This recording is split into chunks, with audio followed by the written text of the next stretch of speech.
Hey guys, I'm Greg Stocks and welcome to my YouTube channel. Today I'm going to be going through all the behind the scenes, all things video production for one of the shows that I work on called Heat's Love Island Under the Duvet. What's the things then that have kind of like steered your choice? Was it all kind of like you were actually interested in, or were you like, oh, I want to stir things up a bit? No, I just kind of like did what I'd normally do on the outside world, but in a very, very different environment, really. Yeah. What, send two texts to a couple of girls and see who comes out?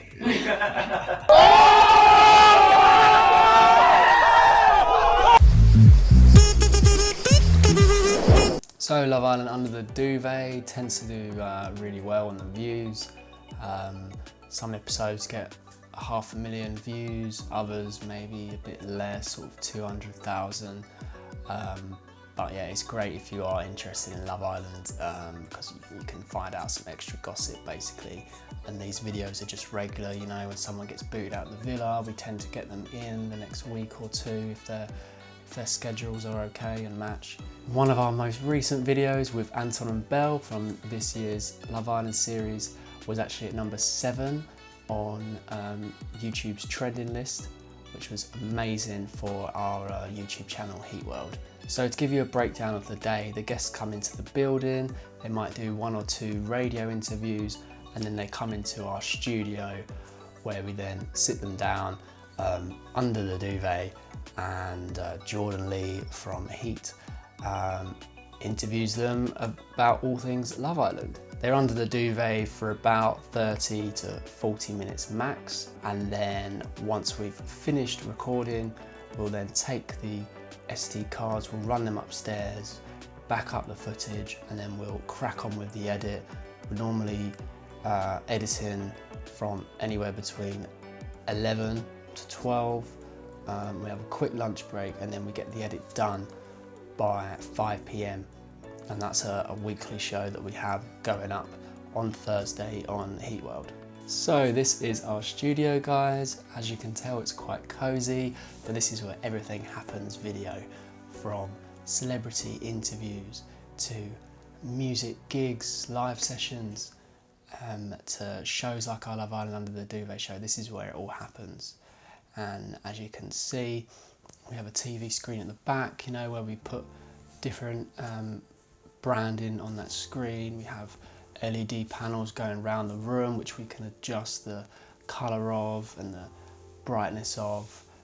It really is a little great studio. So in terms of the camera setup on this shoot, we have 3 cameras. We use 2 Canon C200s and then 1 Canon C500. Now ideally we'd have 3 Canon C200s so everything can match perfectly, but we just use the C500 as the wide.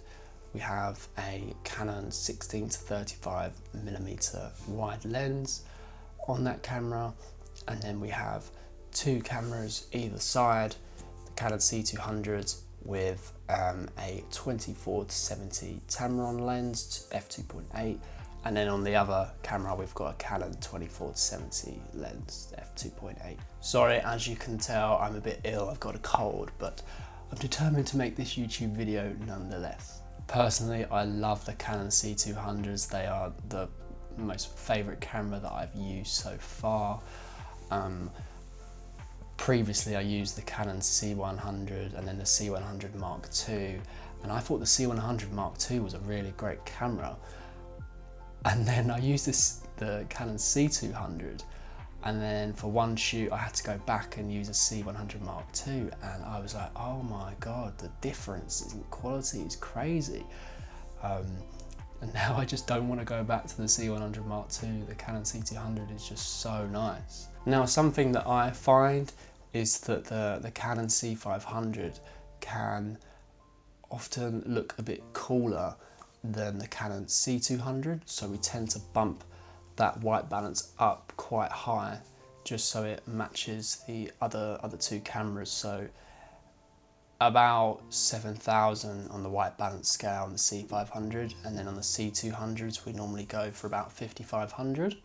We film everything 1920 by 1080 just because we feel like the footage is still good enough. 4K just kind of slows the whole production down, and we can just be a bit more efficient in getting the edit done quicker with those smaller file sizes.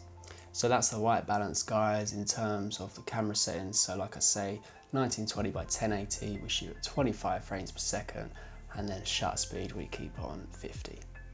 So in terms of the lighting in the studio, we have what you can see is one of our Kino lights. We have 2 of those that we keep on the edge of the studio facing in, and then we also have this bar lighting above attached to the ceiling, and you can adjust each of those lights, and you can adjust the dimness, adjust the temperature, the color, and you can point those to where you want the lighting to be.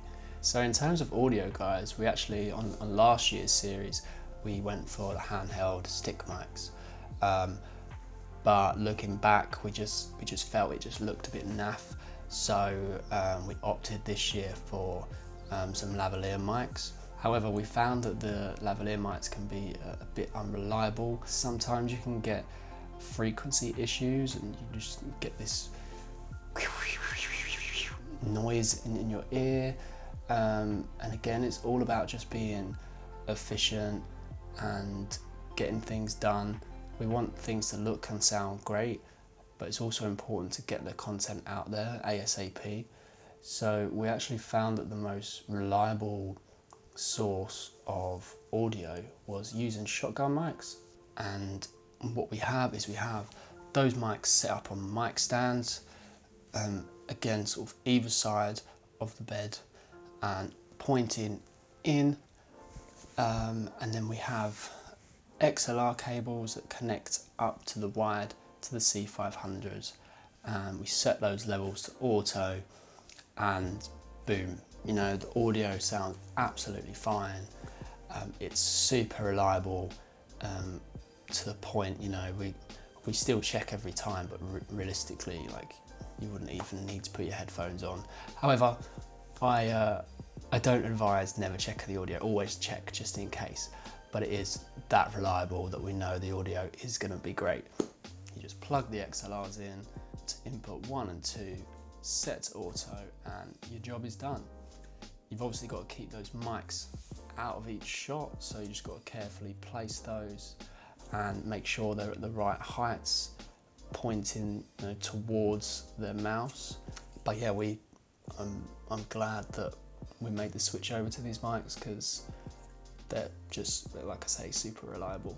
So in terms of the actual editing of the show, myself and Paul, we set up the studio initially, we film everything, and then we divide the edit into 2. So quite often we might film for 30 minutes, and then we tend to cut the episode into 20 odd minutes, just with all the best bits. He might edit the first half, then I'll edit the second half.